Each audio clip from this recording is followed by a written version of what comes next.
Hello बच्चों, कैसे हैं आप सभी। देखिए, आज मैं आपको हिंदी मीडियम के बच्चों के लिए हेलो एल्केन और हेलो एरीन की मुख्य अभिक्रियाएं, जो महत्वपूर्ण अभिक्रियाएं हैं, उसकी बात करूंगा। ये आपका पार्ट 1 होगा। ऐसे ही आपको 3 पार्ट मिलेंगे इसके लिए, हेलो एल्केन और हेलो एरीन के लिए। बहुत ही इंपॉर्टेंट पार्ट है, बहुत इंपॉर्टेंट चैप्टर है, और इससे कम 2 रिएक्शन जरूर आएगी। मतलब 4 मार्क्स आपके जरूर मिलेंगे आपके बोर्ड के एग्जाम के बेसिस पे। तो 12th के बेसिस पे जो बच्चे एग्जाम देने जा रहे हैं उनके लिए बहुत इंपॉर्टेंट पार्ट है। आप सभी इसको जरूर पढ़िए, जरूर देखिए। तो चलिए देर नहीं करते हैं, स्टार्ट करते हैं। तो सबसे पहले मैं बताता हूं कि इसमें कौन कौन से रिएक्शन इंपॉर्टेंट रिएक्शन है जिसे आपको पढ़ के जाना है, जिसमें से क्वेश्चन आएंगे ही आएंगे। तो सबसे पहली रिएक्शन है वुर्ज रिएक्शन। ये बहुत इंपॉर्टेंट रिएक्शन है। वुर्ज फिटिक रिएक्शन और फिटिक रिएक्शन ये भी बहुत इंपॉर्टेंट रिएक्शन है। ये तीनों रिएक्शन एक तरह के रिएक्शन है। मतलब अगर आप वुर्ज पढ़ लेते हैं तो उसी के जैसा फिटिक रिएक्शन है, उसी की तरह वुर्ज फिटिक रिएक्शन है। तो एकदम सिमिलर रिएक्शन है। उसके बाद जो चौथी इंपॉर्टेंट रिएक्शन आती है वो है डार्जन रिएक्शन। डार्जन रिएक्शन। इसके बाद जो एक रिएक्शन है इंपॉर्टेंट जो पूछी जाती है वो है हंट्स डाइकर रिएक्शन।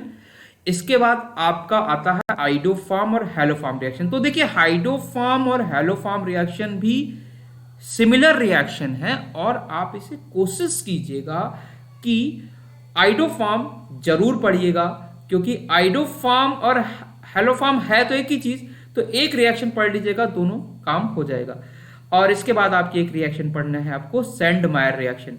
तो ये इस चैप्टर की इंपॉर्टेंट रिएक्शन है हेलो एल्केन और हेलो एरीन की।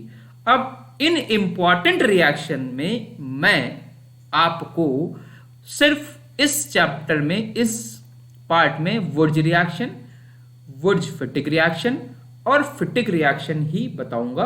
तो अब देर नहीं करते, स्टार्ट करते हैं। देखिए, वुर्ज रिएक्शन। तो पहली चीज, वुर्ज रिएक्शन है क्या, इससे होता क्या है, इसका कुछ कुछ इंपॉर्टेंट पार्ट है जिससे आपको ध्यान रखना है। ये जो रिएक्शन है ये एल्केन को बनाने में हेल्प करती है, एल्केन को बनाने के लिए हेल्प करती है। तो ये आपने आपने ये रिएक्शन हो सकता है 11th में भी पढ़ा हो, एल्केन को बनाने के लिए यूज होता है। ठीक है। अब इस रिएक्शन से जो एल्केन बनता है वो हमेशा हायर ग्रुप का बनता है। मतलब क्या हुआ कि जो भी पार्ट लेंगे, मान लीजिए आपने एक पार्ट से लिया तो उसका डबल बनेगा, 2 लिया, 2 मोल लिया तो उसका 4 मोल बनेगा। तो मतलब अगर 2 कार्बन लिया तो 4 कार्बन बनेगा। बस ऐसा ही समझना आपको। तो मतलब ये हायर एल्केन को बनाने में यूज होता है। अब इंपॉर्टेंट चीज क्या होता है, कैसे करते हैं। तो देखिए, जब भी वुर्ज रिएक्शन कराएंगे तो इसमें सबसे पहले हम क्या करते हैं, एल्काइल हैलाइड लेते हैं। एल्काइल हैलाइड क्या है, जैसे आपका ये है CH3Cl, ये क्या है, ये आपका एल्काइल हैलाइड है। CH3 ये एल्काइल है, और उसके साथ अगर Cl, ब्रोमीन, आयोडीन ये आ जाए तो ये हैलाइड्स होते हैं, तो इसको हम एल्काइल हैलाइड्स बोलते हैं। तो जब एल्काइल हैलाइड के 2 मोल सोडियम के साथ रिएक्शन करते हैं, सोडियम मेटल के साथ रिएक्शन करते हैं। अब चूंकि आपको पता है कि सोडियम मेटल बहुत रिएक्टिव है, तो आप इसमें वाटर नहीं ले सकते, कभी भी पानी मत लीजिएगा। तो जब इसके साथ ये रिएक्शन करता है तो इसका 2 मोल हम लेते हैं। इसका एल्काइल हैलाइड का क्या करते हैं, हम 2 मोल लेते हैं। देखिए, एक मोल ये हुआ और दूसरा मोल ये हुआ। ठीक है। किसके प्रेजेंस में, ईथर, सोडियम के प्रेजेंस में ईथर होना चाहिए। यहाँ पे ईथर, वाटर कभी मत लिखिएगा, ये बहुत इंपॉर्टेंट लाइन है। ईथर के प्रेजेंस में होना चाहिए। ठीक है, ईथर, क्योंकि वाटर डालेंगे तो रिएक्शन एक्सप्लोसिव हो जाएगी, बनेगा ही नहीं, सोडियम पहले खत्म हो जाएगा। तो इसमें क्या बनता है, ये इसमें आपका हायर एल्केन बन जाएगा CH3CH3, और इसके साथ आपका क्या बन जाएगा, NaCl भी आ जाएगा, 2 मोल आपका NaCl आ जाएगा। यही रिएक्शन होती है वुर्ज रिएक्शन। तो वुर्ज रिएक्शन में पहले बना क्या, ये क्या बना, ये इसका नाम हुआ, ये एल्केन बन गया। ये क्या बन गया, एल्केन। तो सबसे इंपॉर्टेंट चीज है, किसके लिए यूज हुआ, एल्केन बनाने के लिए। किया क्या आपने, एल्काइल हैलाइड लिया, कितने मोल, 2 मोल, एक मोल ये है और एक मोल ये है। किसके प्रेजेंस में, ईथर और सोडियम के प्रेजेंस में क्या बना, एल्केन बनाया। तो ऐसी कोई भी रिएक्शन जिसमें एल्काइल हैलाइड सोडियम और ईथर के प्रेजेंस में रिएक्ट करके एल्केन बनाता है, उस रिएक्शन को हम क्या बोलेंगे, वुड्स रिएक्शन।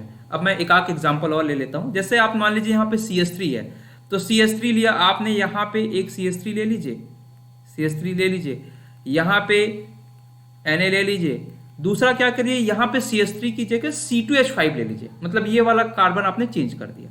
तो देखिए क्या होगा, CH3 C2H5, है ना। अगेन यही चीज होगी ईथर के प्रेजेंस में, लेकिन अब क्या होगा कि आपने यहाँ पे एक कार्बन ये वाला लिया और दो कार्बन यहाँ, तो यहां जो बनेगा इसमें आपके 3 कार्बन वाले बन जाएंगे। तो अगर आप इसको ऐसा लिखना चाहते हैं CH3 C2H5 तब भी ठीक है, या आप इसे C3H 5 आप इसे C3H8 भी लिख सकते हैं, वो भी सही है। तो ये हायर एल्केन बनाइए और NaCl निकाल दीजिए। तो देखिए इसमें याद कुछ नहीं करना है, आप इसको लिखिए और आपको बस ये ध्यान रखिएगा, इसको उठा के इनको देखिए ऐसे करके ऐसे यही निकलता है, और बाकी दोनों को जोड़ दीजिए। इसको निकालिए और जोड़िए, निकालिए और जोड़िए, निकालिए और जोड़िए। तो इसको निकाल दीजिए और इसको जोड़ दीजिए, एल्केन बन जाएगा। यही रिएक्शन है वुड्स रिएक्शन। अब देखिए मैंने यहाँ पे आपको समझाया भी है कि वुड्स रिएक्शन क्या है। वुड्स अभिक्रिया, जब किसी एल्काइल हैलाइड, ये आपका एल्काइल हैलाइड है, सोडियम के साथ रिएक्शन करता है। किस मीडियम में, यहाँ ईथर का मीडियम होना चाहिए, ये ध्यान रखना है, ये ईथर का मीडियम होना चाहिए, क्रिया करता है, तब हाइड्रोकार्बन बनता है।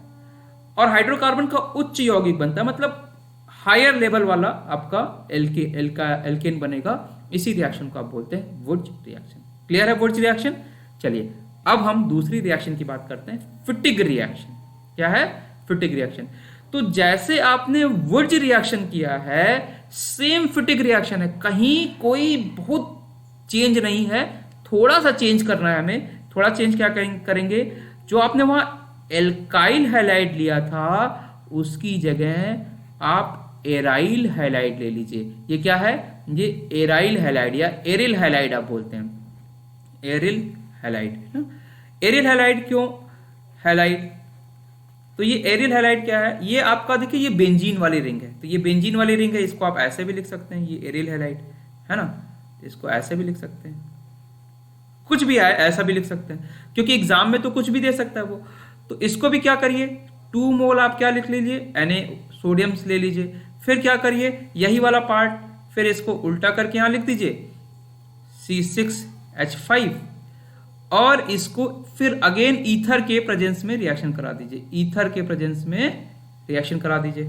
ठीक है, तो अब क्या होगा, फिर यहां पे भी हटाइए जोड़िए, किसको हटाएंगे, हटाइए और जोड़िए, तो किसको हटाएंगे, NaCl को, तो ये वाला पार्ट हटा दीजिए और इन दोनों को जोड़ दीजिए। तो इन दोनों को जोड़ेंगे तो क्या होगा, देखिए C6H5 C6H5।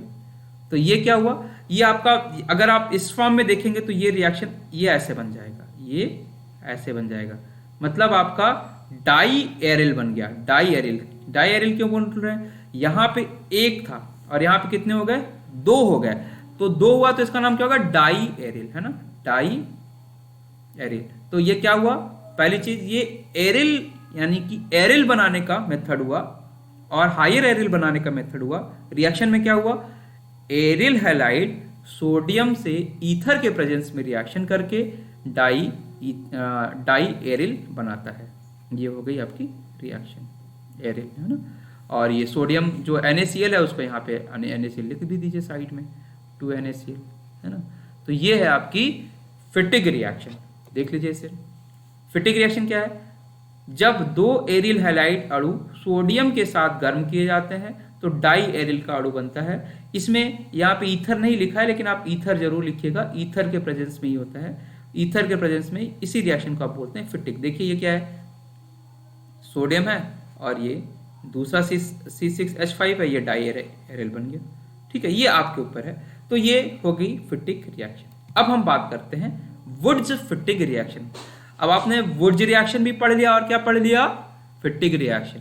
तो आपको करना क्या है, दोनों को जोड़ दीजिए। दोनों को जोड़ेंगे कैसे, वुड्स का एक पार्ट ले लीजिए और एक पार्ट फिटिग का ले लीजिए। तो वुड्स का देखिए क्या है, वुड्स का क्या है, वुड्स का है ये वाला पार्ट, तो वुड्स का आप ले लीजिए, ये वाला पार्ट ले लीजिए और फिटिग का ले लीजिए ये वाला पार्ट, है ना, और सोडियम के प्रेजेंस में ही रिएक्शन कराइए। तो वुर्ज फिटिग में क्या करना है, एक ले लीजिए एल्काइल हैलाइड और सोडियम तो रहेगा ही, दूसरा ले लीजिए एराइल हैलाइड।